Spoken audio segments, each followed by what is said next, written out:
Pemerintah Provinsi Jambi masih menunggu persetujuan bantuan helikopter Karhutlah dari BNPB RI. Kabupaten Kerinci dan Kota Sungai Penuh ditetapkan rawan Karhutlah. Antisipasi Karhutlah, tim Satgas Karhutlah Muaro Jambi sidak perusahaan kelapa sawit.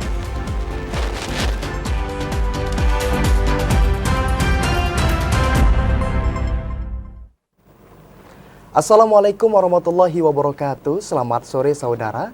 Terima kasih Anda masih menyaksikan Jambi hari ini edisi Selasa 6 Agustus 2024. Ya, selain 3 topik utama tadi, tim redaksi kami juga telah menyiapkan sejumlah informasi penting dan menarik lainnya untuk Anda. Bersama saya Septinita. Dan saya Yogi Aprilianto, inilah Jambi hari ini selengkapnya.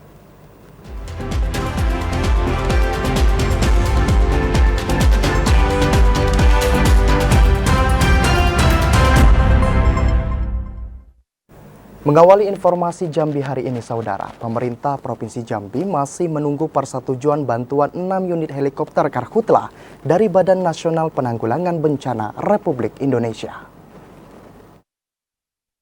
Pemerintah Provinsi Jambi secara resmi telah mengusulkan 6 unit bantuan helikopter kepada Badan Nasional Penanggulangan Bencana Republik Indonesia untuk penanganan kebakaran hutan dan lahan tahun 2024. Pasca menggelar apel siaga darurat Karhutlah pada 24 Juli 2024 lalu. Hingga awal Agustus ini, usulan yang diajukan pemerintah Provinsi Jambi masih menunggu persetujuan dari BNPB. Sekretaris Daerah Provinsi Jambi Sudirman mengatakan, persetujuan usulan helikopter berkaitan erat dengan hasil analisis BNPB terkait kondisi cuaca di wilayah Provinsi Jambi.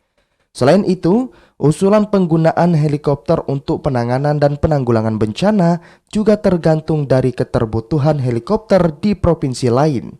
Pemprov total mengusulkan 6 unit helikopter Karhutlah untuk tahun 2024, yakni 4 unit helikopter waterbombing serta 2 unit helikopter patroli. Selain itu, untuk memaksimalkan pengendalian kebakaran di puncak musim kemarau, pemerintah secara aktif terus mengajak masyarakat untuk ikut mewaspadai munculnya kejadian Karhutlah. Kita mengajukan 6, ya 2 untuk patroli, kemudian 4 untuk waterbombing. Ini bagian dari antisipasi, mudah-mudahan ya BNPB menyetujui untuk itu, karena kondisi kita sudah 3 minggu ya, sudah nggak ada hujan, terutama khusus di Kota Jambi, Muara Jambi, dan daerah-daerah yang potensial terjadinya Karhutlah. Pemerintah Provinsi Jambi telah menetapkan status siaga darurat Karhutlah tahun 2024 sejak 19 Juli lalu hingga 31 Oktober 2024 dengan opsi perpanjangan. Randy Arta, TVRI Jambi melaporkan. Tahun 2024 dari Januari hingga Juli terdapat 6 hektar lahan gambut di Kabupaten Tanjung Jabung Barat terbakar. Rata-rata Karhutlah terjadi di 2 kecamatan, yakni Kecamatan Betara dan Muara Papalik. Memasuki musim kemarau, lahan yang ada di Kabupaten Tanjung Jabung Barat rawan terjadi kebakaran. Kebakaran lahan kerap terjadi akibat adanya pembukaan lahan dengan cara dibakar dan akibat faktor alam. Untuk meminimalisir terjadinya Karhutlah, pihak terkait mulai dari unsur TNI, Polri, dan BPDB terus mengimbau masyarakat dan melakukan pemetaan rawan Karhutlah. Pembukaan lahan dengan cara dibakar sangat dilarang, bahkan sangat merugikan orang banyak. Maka sanksi tegas hukuman menanti bagi masyarakat yang membuka lahan dengan cara membakar. Kepala BPDB Tanjung Jabung Barat Zulfikri mengatakan, jika musim kemarau, lahan yang terbakar rata-rata lahan masyarakat, lahan sawit, dan semak belukar. Hingga saat ini dari data BPDB terdapat 6 hektar lahan terbakar, terdapat di 2 kecamatan yakni Kecamatan Betara dan Muara Papalik. BPDB bersama tim Satgas Karhutlah tetap siaga jika terdapat Karhutlah. Dari pantauan BMKG terdapat 198 titik panas. Namun titik panas rata-rata bersumber dari sumur gas minyak Petrochina serta gas jetstone, bukan murni terdapat titik api akibat Karhutlah. Didi Haryadi, TVRI Jambi melaporkan.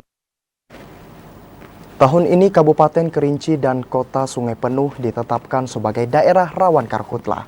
Penetapan ini berdasarkan pengalaman tahun sebelumnya bahwa dua daerah tersebut juga mengalami kebakaran lahan. Kabupaten Kerinci dan Kota Sungai Penuh tahun ini ditetapkan sebagai daerah rawan kebakaran hutan dan lahan. Hal itu dikarenakan pada tahun 2023 lalu, dua daerah tersebut juga mengalami kebakaran hutan dan lahan. Dengan adanya penambahan dua daerah ini, Badan Penanggulangan Bencana Daerah Provinsi Jambi menetapkan 10 kabupaten kota rawan karhutla.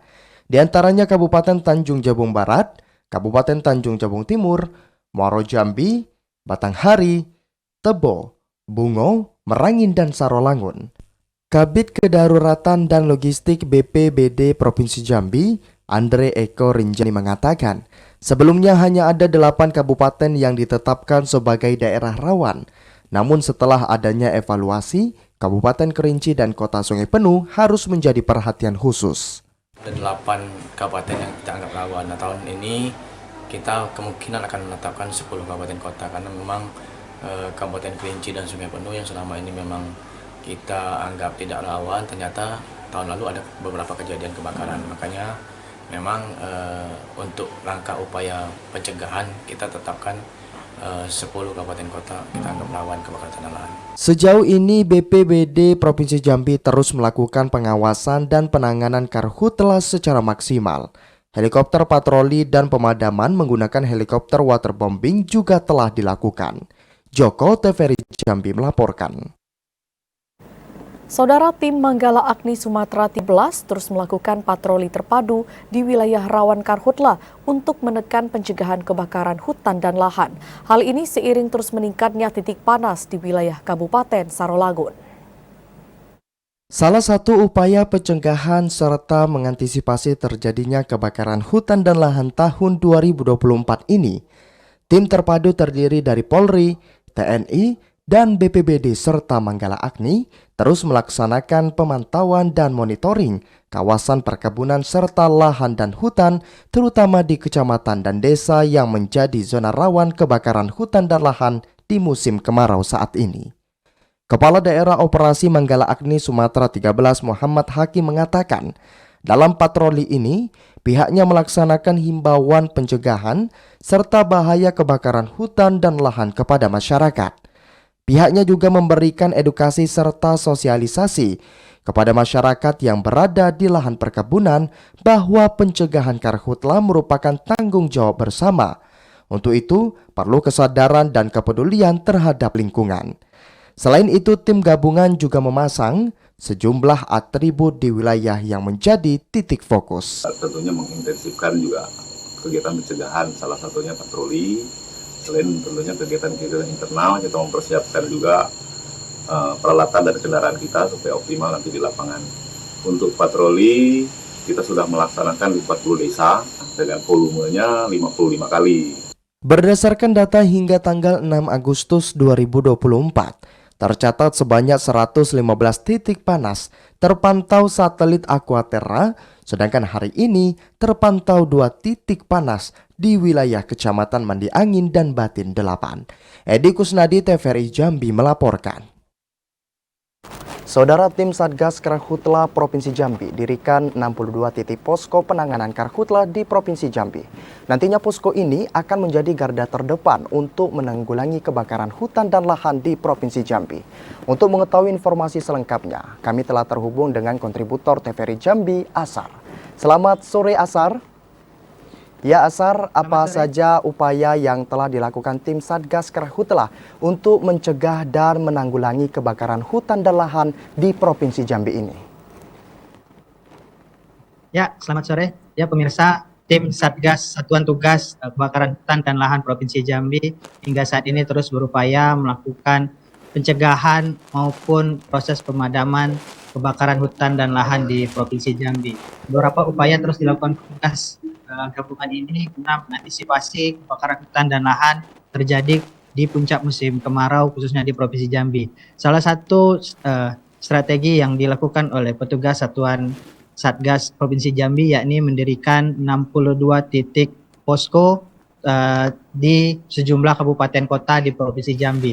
Adapun 62 titik posko tersebut akan didirikan di 16 titik di Kabupaten Tanjung Jabung Timur, 14 titik di Kabupaten Tanjung Jabung Barat, 14 titik di Kabupaten Muaro Jambi, 8 titik di Tebo, 7 titik di Kabupaten Sarulangun, dan 3 titik di Kabupaten Batanghari. Di mana dengan didirikannya posko ini diharapkan menjadi garda terdepan guna mengantisipasi kebakaran hutan dan lahan di Provinsi Jambi. Posko ini sendiri nantinya akan diisi oleh sejumlah tim terpadu, yakni TNI Polri, tim BPBD Manggalaagni, dan masyarakat peduli api. Demikian. Ya, Sar, hingga saat ini sudah berapa banyak kasus karhutla yang terjadi di Provinsi Jambi? Ya, mengingat saat ini masih berada di puncak musim kemarau, potensi kebakaran hutan di Provinsi Jambi masih sangat tinggi terjadi. Mengingat lahan di Provinsi Jambi yang mayoritas terdapat lahan gambut dan mineral. Menurut data dari Satgas Satuan Tugas Karhutla Provinsi Jambi, sejak 7 bulan terakhir setidaknya terdapat kurang lebih 115 hektar lahan yang terbakar di Provinsi Jambi. Dari 115 hektar lahan yang terbakar ini, 96 hektar diantaranya merupakan lahan gambut, dan yang terbanyak terbakar di Kabupaten Muaro Jambi. Danrem 042 Garuda Putih Brigjen TNI Rahmat menghimbau kepada masyarakat agar tidak melakukan pembakaran hutan dan lahan di Provinsi Jambi. Selain dapat membahayakan manusia, juga dapat merusak ekosistem dari lingkungan. Demikian. Ya, terima kasih Asar atas laporan Anda. Selamat sore dan selamat bertugas kembali. Ya, Saudara, Dinas Perkebunan Provinsi Jambi siapkan sanksi bagi perusahaan yang mengabaikan kebakaran lahan. Informasi selengkapnya akan kami hadirkan usai jeda. Sesaat lagi tetaplah bersama kami.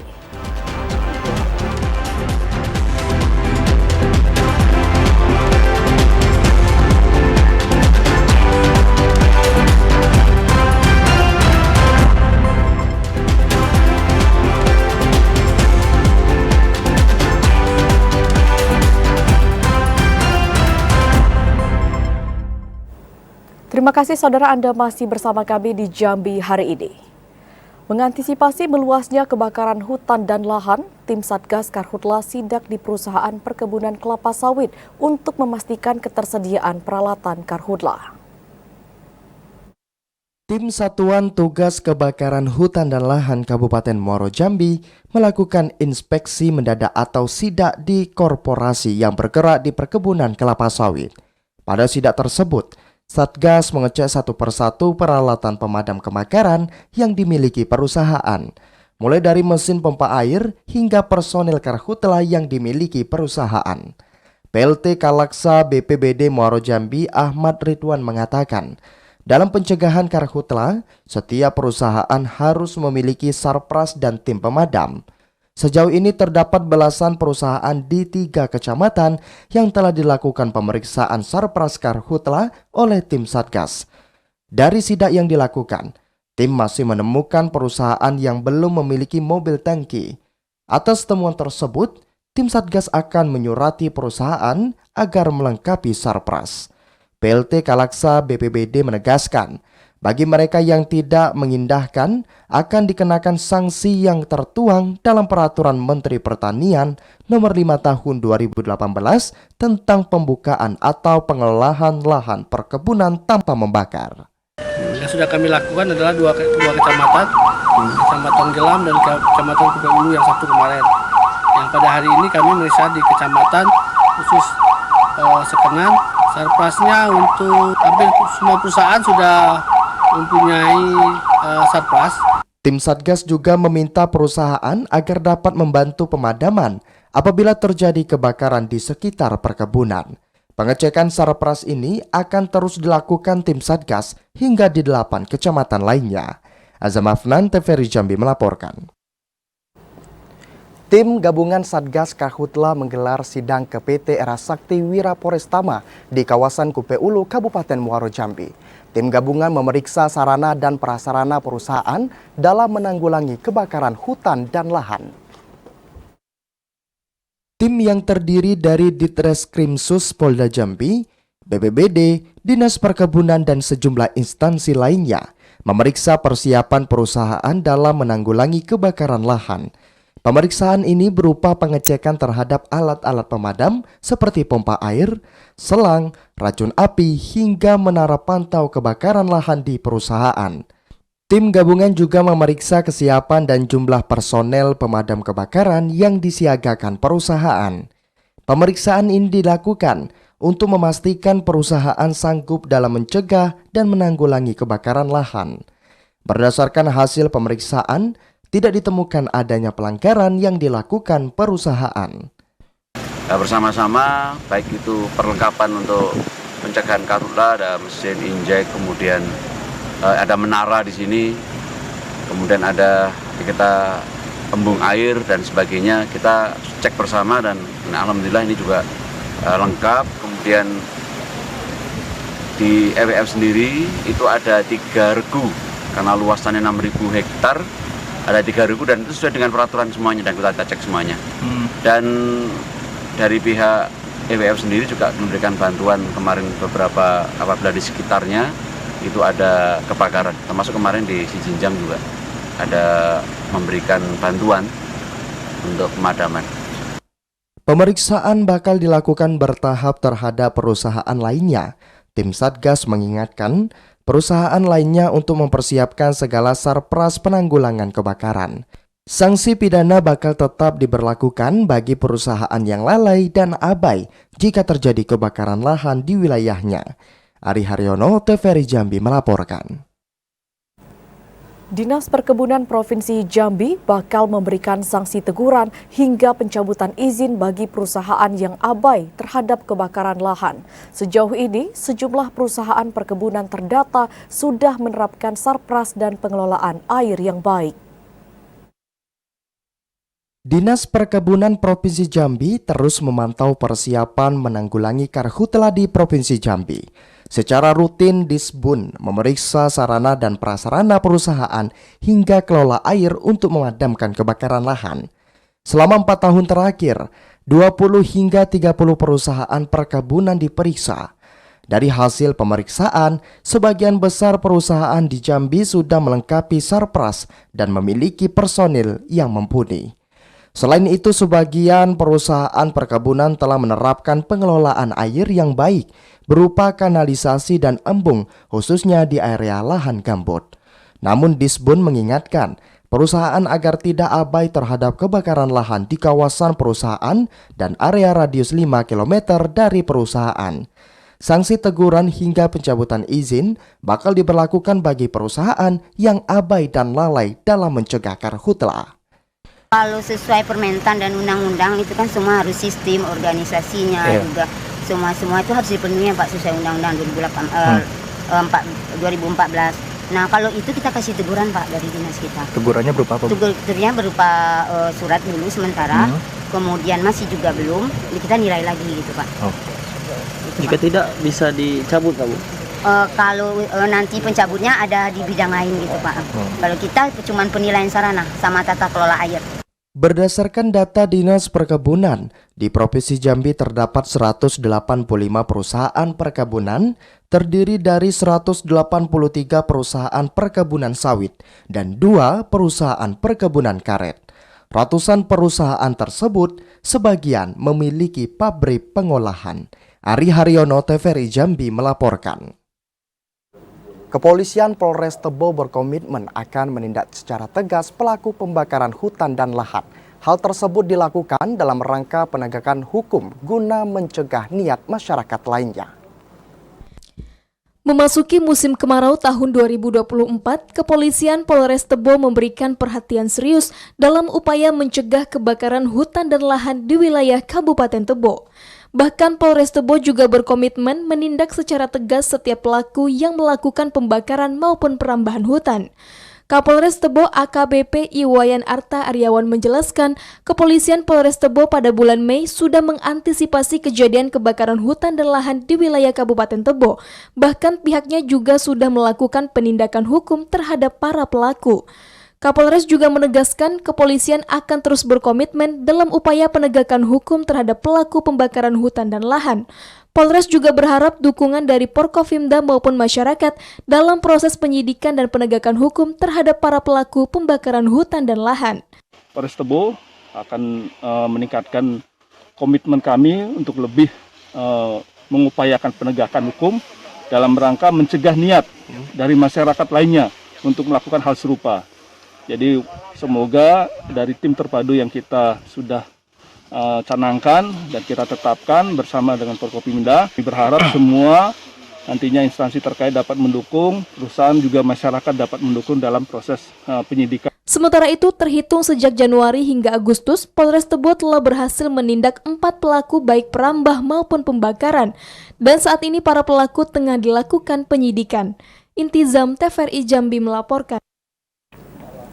Pemerintah Kabupaten Batanghari melaksanakan apel gabungan siaga Karhutla. Wakil Bupati Batanghari menyampaikan kesiapan petugas maupun peralatan untuk penanggulangan kebakaran hutan dan lahan. Apel siaga Karhutla yang digelar pada Selasa pagi di lapangan XMTQ Muara Bulian. Wakil Bupati Batanghari Baktiar berpesan agar seluruh petugas gabungan yakni BPBD, Manggala Agni TNI, Kepolisian, serta instansi terkait lainnya untuk dapat melakukan upaya maksimal dalam penanggulangan Karhutla yang terjadi di Batanghari. Selain itu, Wakil Bupati yang didampingi Kapolres, Ketua DPRD, dan rombongan lainnya juga melakukan pengecekan sejumlah peralatan operasional pemadaman, guna memastikan kesiapan untuk menghadapi bencana Karhutla. Wakil Bupati Batanghari Baktiar meminta peran serta seluruh pihak berwenang dan masyarakat untuk bisa berperan aktif dalam pencegahan kebakaran dengan tidak melakukan pembukaan lahan dengan cara dibakar. Langkah ini untuk meminimalisir kebakaran lahan agar kasus Karhutla yang cukup tinggi di Batanghari pada tahun 2023 lalu tidak terulang kembali. Apel siaga kita terhadap penanganan pencegahan terhadap Karhutla kita di Kabupaten Batanghari. Ya. Jadi sudah dari secara bersama-sama kita laksanakan pemilihan kesiagaan dan mengajak semua jajaran pemerintah maupun pihak dunia swasta dan bersama masyarakat dalam mencegah kebakaran hutan dan lahan. Selain masyarakat, Wakil Bupati juga mengharapkan pihak perusahaan ikut berkontribusi dalam pencegahan Karhutla, sekaligus dapat memberi respon cepat apabila nantinya ditemukan titik api di wilayah operasional kerja perusahaan di setiap kecamatan masing-masing. Ade Juniawan, TVRI Jambi melaporkan. Ya saudara, jelang pemilu kada 2024, Dinas Dukcapil Sarolangun sedang melakukan penertiban administrasi kependudukan, penghapusan data penduduk yang sudah meninggal dunia dengan bukti surat kematian. Penghapusan data sudah berkoordinasi dengan KPUD Sarolangun. Berdasarkan data Disdukcapil Sarolangun dari awal tahun 2024 hingga sebelum pelaksanaan coklit data pemilih dilakukan, telah mengeluarkan 1.722 orang warga Kabupaten Sarolangun yang meninggal dunia dari daftar penduduk potensial pemilih pemilihan atau DP4. Kepala Dinas Kependudukan dan Catatan Sipil Pemerintah Kabupaten Sarolangun Ridwan mengatakan, penghapusan data penduduk yang sudah meninggal dunia ini dilakukan untuk memastikan tahapan coklit DPT yang sudah dilakukan pihak KPUD Sarolangun terbebas dari kesalahan dan potensi penyalahgunaan data guna menghindari berbagai masalah serta potensi penyalahgunaan hak suara oleh pihak yang tidak bertanggung jawab saat hari pencoblosan di tanggal 27 November 2024 mendatang. Selain itu, penghapusan data warga meninggal dunia juga mengurangi angka golongan putih atau golput. Ridwan menjelaskan untuk hasil coklit yang sudah dilakukan KPUD Sarolangun dan jajarannya, pihaknya belum menerima laporan berapa jumlah warga meninggal dunia yang terdata. Kami temukan kemarin kalau untuk yang lalu sebelum DP4 itu kita dikeluarkan itu sebanyak 1.722. Nah, data tersebut sudah kita ajukan ke pusat untuk penonaktifan. Nah, saat ini kita sedang mengejar ke desa-desa untuk syarat administrasi kita mengeluarkan akta kematian bagi 1.722 orang tersebut. Disduk Capil Sarolangun berkomitmen untuk mendukung penyelenggaraan pemilu yang berkualitas serta menjaga integritas data pemilih untuk menjaga demokrasi yang lebih baik di wilayah bumi sepucuk adat Serumpun Paseko. Edi Kusnadi, TVRI Jambi melaporkan. KPU Batanghari telah menyelesaikan tahapan pleno rekapitulasi daftar pemilih hasil pemutakhiran DPHP di tingkat kelurahan dan desa. Pelaksanaan pleno ini akan tetap dilakukan secara berjenjang di tingkat kecamatan hingga kabupaten. Pelaksanaan pleno rekapitulasi daftar pemilih hasil pemutakhiran DPHP di tingkat kelurahan dan desa telah rampung dilaksanakan beberapa waktu lalu. Pada pleno ini, ada beberapa temuan yang menjadi catatan pihak penyelenggara terkait pemilih yang meninggal dunia serta pindah domisili. Catatan dari hasil pencocokan dan penelitian itu akan dikoordinasikan KPU kepada Dinas Dukcapil, guna memastikan nomor induk kependudukan dari pemilih meninggal dunia maupun pindah domisili tersebut masih aktif atau tidak. Ketua KPU Batanghari Ahmad Halim mengatakan, jumlah konkret dari temuan itu baru dapat dihitung setelah hasil pleno DPHP berjenjang di tingkat kecamatan dan kabupaten selesai dilakukan, yakni pada tanggal 7 Agustus serta 11 Agustus 2024. Beberapa temuan seperti meninggal dunia, kemudian tidak domisili, nah itu nanti kan direkap di tingkat TPS. Nah nanti kalau sesuai dengan ketentuan keputusan KPU nomor 799 bahwa tahapan selanjutnya adalah rekap berjenjang dari TPS ke PPK, nanti PPK seolah akan dilaksanakan pada tanggal 7. Halim juga mengatakan upaya perbaikan daftar pemilih hasil pemutakhiran ini masih dapat dilakukan, mengingat masih ada beberapa tahapan yang harus dilalui terlebih dahulu sebelum penetapan daftar pemilih tetap atau DPT. Ade Juniawan, TVRI Jambi melaporkan. Saudara, usai jeda kami akan kembali dengan sejumlah informasi lainnya. Di antaranya panitia penyelenggara peringatan HUT ke-79 RI menggelar rapat pemantapan acara.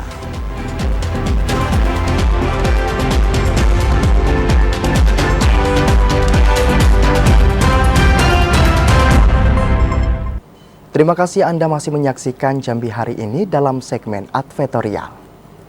Ya saudara, memaksimalkan rangkaian kegiatan untuk menyambut Hari Kemerdekaan Negara Republik Indonesia, seksi resepsi kenegaraan yang merupakan bagian dari panitia penyelenggara peringatan HUT ke-79 Republik Indonesia Provinsi Jambi menggelar rapat pemantapan acara. Pemerintah Provinsi Jambi melalui seksi resepsi kenegaraan yang merupakan bagian dari panitia penyelenggara peringatan Hari Ulang Tahun ke-79 Republik Indonesia tahun 2024 menggelar rapat pemantapan acara. Rapat yang dihadiri berbagai pihak terkait itu dipimpin Sekretaris Badan Perencanaan Pembangunan Daerah Provinsi Jambi, Masherudin Wahab. Rapat ini dilakukan untuk menyusun secara matang seluruh rangkaian kegiatan yang akan diselenggarakan agar berlangsung dengan lancar dan sukses.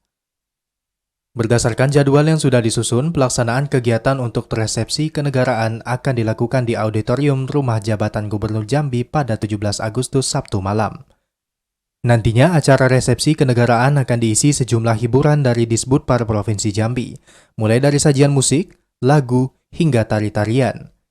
Hasil rapat tersebut selanjutnya akan disampaikan dalam rapat besar panitia penyelenggara peringatan Hari Ulang Tahun ke-79 Republik Indonesia tahun 2024 Provinsi Jambi.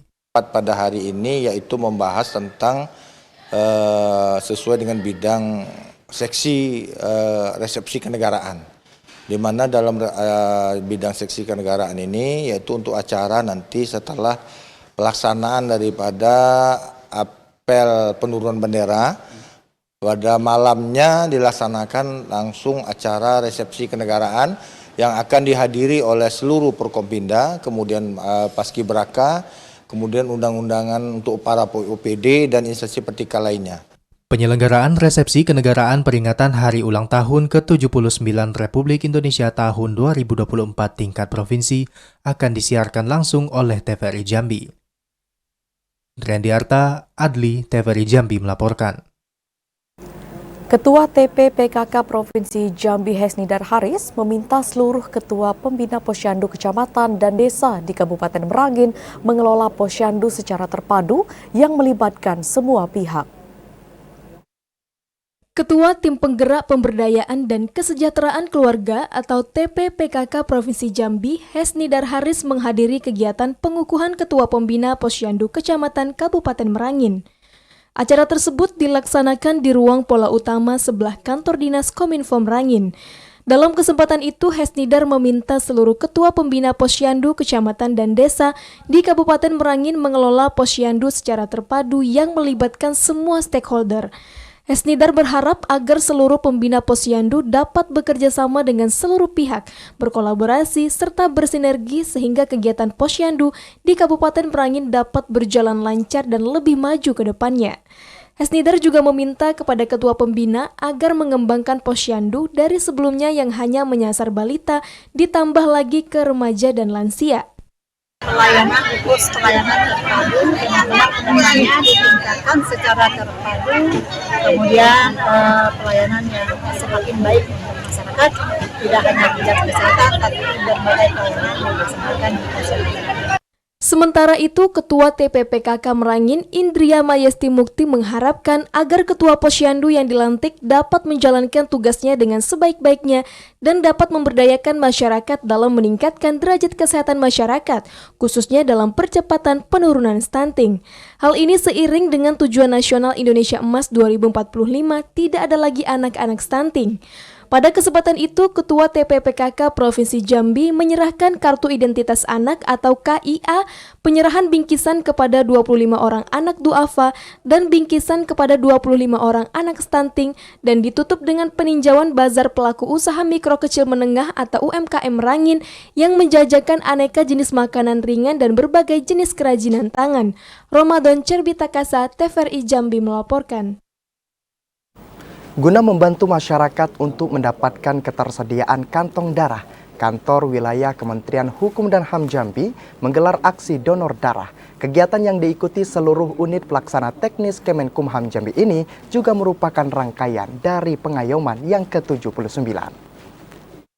Memperingati Hari Pengayoman ke-79, Kantor Wilayah Kementerian Hukum dan HAM Jambi menggelar aksi donor darah di Aula Kemenkumham Jambi Selasa siang.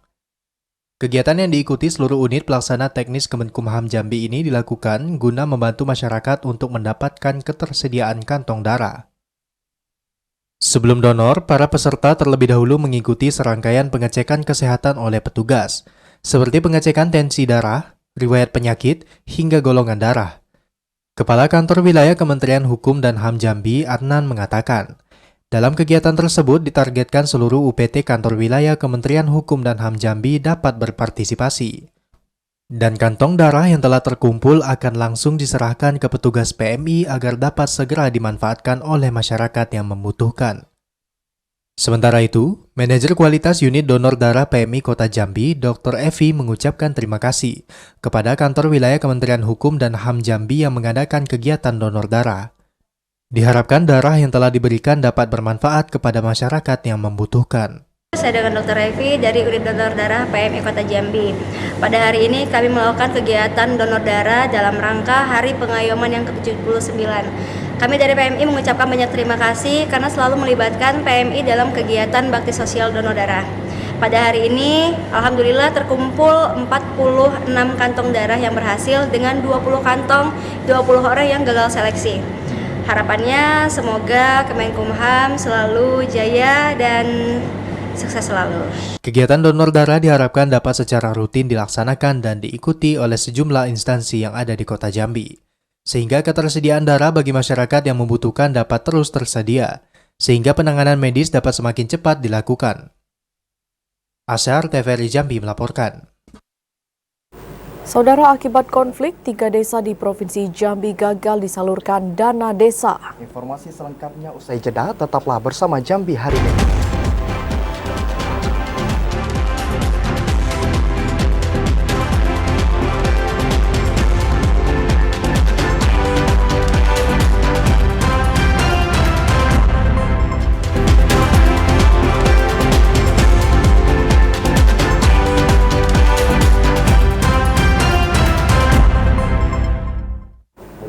Terima kasih saudara, Anda masih bersama kami di Jambi Hari ini. Sebanyak 3 desa di Provinsi Jambi gagal disalurkan dana desa lantaran konflik antara kepala desa dan badan permusyawaratan desa sehingga berdampak terhadap pagu dana desa. Pemerintah Provinsi Jambi diimbau agar dapat menyelesaikan konflik tersebut. Penyaluran dana desa ke desa-desa yang ada di Provinsi Jambi dinilai sangat membantu dan berkontribusi besar dalam pembangunan desa. Namun untuk pencairannya dibutuhkan keaktifan pemerintah desa agar pencairan bisa dilakukan secara keseluruhan. Di Provinsi Jambi, total alokasi dana desa tahun 2024 senilai 1,178 triliun rupiah untuk 1.414 desa yang tersebar di seluruh kabupaten kota Provinsi Jambi. Penyaluran dana desa ini dilakukan dalam 2 tahap. Hingga akhir Juni lalu, penyaluran dana desa sudah mencapai 65,84% atau 775,56 miliar rupiah. Kepala Ditjen Perbendaharaan Provinsi Jambi Burhani AS mengatakan, persentase penyaluran tertinggi berada di Kabupaten Tebo sebesar 84,24% dan terendah di Kabupaten Sarolangun sebesar 51,12%. Namun persoalan terjadi di 3 desa, masing-masing 2 desa di Kabupaten Kerinci dan 1 desa di Kabupaten Sarolangun. Ketiga desa tersebut mengalami gagal salur, lantaran konflik antara kepala desa dan badan permusyawaratan desa. Sementara pada tahun 2023 lalu ada 3 desa yang mengalami gagal salur, dan keseluruhannya berada di Kerinci. Berdasarkan pengalaman sebelumnya, tidak tersalurkannya dana desa di 3 desa tahun 2023 lalu berpengaruh ke pagu dana desa tahun 2024 ini. Kabupaten Tebo ya, untuk dana desa ini 84,24% dan terendah di Kabupaten Sarolangun 51,12%. Jadi ini juga Bapak Ibu, kenapa dana desa ini adalah bagian dari dana transfer ke daerah ya. Jadi kami tentu sangat mengharapkan ini bagian juga yang harus dipantau oleh pemerintah daerahnya ya, meskipun dananya itu sudah langsung masuk ke rekening kas desa, tidak melalui rekening kas daerah lagi ya. Burhani juga berpesan agar pemerintah setempat dan provinsi dapat segera menyelesaikan konflik internal desa. Yogi Ramadhani, Yazir, TVRI Jambi melaporkan. Kekerasan anak di Kabupaten Tanjung Jabung Timur masih tinggi. Dalam sepekan, polisi meringkus 3 pelaku di kecamatan yang berbeda. Satreskrim Polres Tanjung Jabung Timur belum lama ini berhasil meringkus 3 orang pelaku kekerasan dan pelecehan terhadap anak. Pengungkapan kasus ini terjadi di Kecamatan Muara Sabak Barat, Muara Sabak Timur, dan Kecamatan Nipah Panjang. Kabag OPS Polres Tanjung Jabung Timur, Kompol Muklis Gea mengatakan, berkat kesigapan unit PPA dalam menindaklanjuti setiap laporan yang ada, akhirnya 3 orang berhasil diamankan dari 3 laporan berbeda. Para pelaku merupakan orang terdekat dari masing-masing korban, sedangkan para korban 2 orang perempuan berusia 17 tahun dan 1 orang yang masih berusia 8 tahun. Akibat perbuatannya, masing-masing pelaku akan dijerat dengan pasal 76D Junto Pasal 81 Ayat 2 Undang-Undang Republik Indonesia Nomor 17 Tahun 2016 tentang Perlindungan Anak dan Persetubuhan dengan ancaman hukuman 5 hingga 15 tahun kurungan penjara. Karena faktor pendidikan, himbauan kepada kita mungkin dari media bisa memberi sosialisasi kepada masyarakat agar tidak terjerumus. Korbannya ini bukan yang setahun 2 tahun, tapi seumur hidup. Polres Tanjung Jabung Timur berharap masyarakat yang mengetahui adanya kekerasan dan pelecehan terhadap anak dapat segera melaporkan agar bisa ditindaklanjuti. Mengingat sepanjang tahun 2024, kasus tersebut mencapai 11 perkara. Klifa Patria, TVRI Jambi melaporkan. Sudah memenuhi syarat, 354 warga binaan kelas 2B Muara Bungo diusulkan terima remisi HUT ke-79 Kemerdekaan Republik Indonesia tahun 2024. Sebanyak 354 warga binaan Lapas kelas 2B Muara Bungo diusulkan untuk menerima masa pengurangan hukuman atau remisi HUT ke-79 Kemerdekaan Republik Indonesia tahun 2024. Kepala Lapas kelas 2B Muara Bungo melalui Kasubsi Registrasi dan Bimkemas Edi Suryatno mengatakan, Pemberian remisi ini diharapkan dapat memotivasi warga binaan lainnya untuk terus berusaha menjadi pribadi yang lebih baik dan berguna selama dan setelah menjalani masa pidana di Lapas Kelas 2B Muara Bungo. Sesuai dengan Undang-Undang Nomor 22 Tahun 2022 tentang Pemasyarakatan, syarat warga binaan untuk mendapatkan remisi diantaranya telah menjalani hukuman minimal 6 bulan masa pidana, berkelakuan baik, aktif mengikuti program pembinaan, dan telah menunjukkan penurunan tingkat resiko. Adapun 354 warga binaan tersebut yang mendapatkan remisi yakni remisi pidana narkotika 202 orang, pidana korupsi 3 orang, dan pidana umum 149 orang. Mukriandi, TVRI Jambi melaporkan. Dan saudara, informasi tadi sekaligus menutup perjumpaan kita di Jambi hari ini. Terima kasih atas perhatian dan kebersamaan Anda. Akhirnya saya Septinita. Dan saya Yogi Aprilianto bersama kerabat kerja yang bertugas pamit undur diri. Wassalamualaikum warahmatullahi wabarakatuh dan sampai jumpa.